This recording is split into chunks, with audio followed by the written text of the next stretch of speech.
Hola gente, ¿qué tal? ¿Cómo les va? Espero que todo, pero todo muy bien. Yo soy Miguel Ángel Guerrero y sean bienvenidos una vez más a mi canal Ángel PC Tutoriales.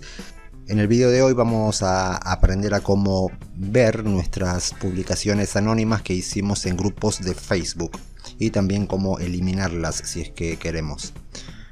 Bueno, vamos al grano. Estamos en Facebook, obviamente. Pulsamos aquí, miren, en las tres líneas horizontales de arriba a la derecha.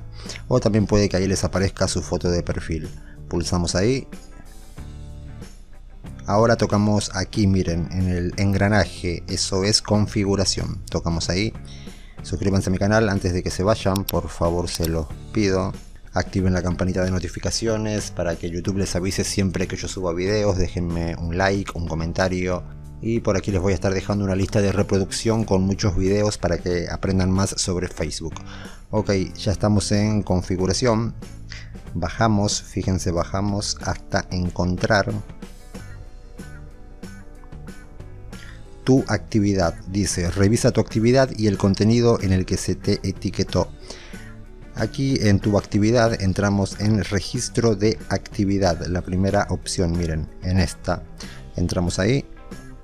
Una vez aquí, pulsamos en donde dice tu actividad en Facebook, en la primera, miren, aquí, tocamos ahí, bajamos un poco hasta encontrar grupos, dice grupos a los que perteneces, grupos que administras y tu actividad en los grupos, tocamos ahí, tocamos en ver más,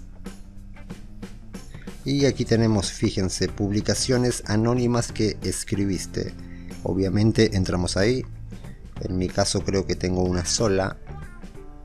Bueno, ahora miren, tocamos en los tres puntos y podremos ver la publicación, que fue lo que publicamos, lo que hemos escrito, o directamente eliminar.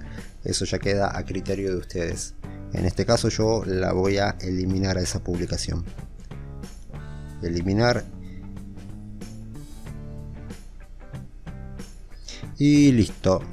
Recuerden, si se perdieron, vuelvan un poco atrás el video para saber cómo llegar hasta aquí. Espero que les haya servido. No olviden suscribirse. Cuídense mucho, pórtense bien y hasta la próxima. Chao.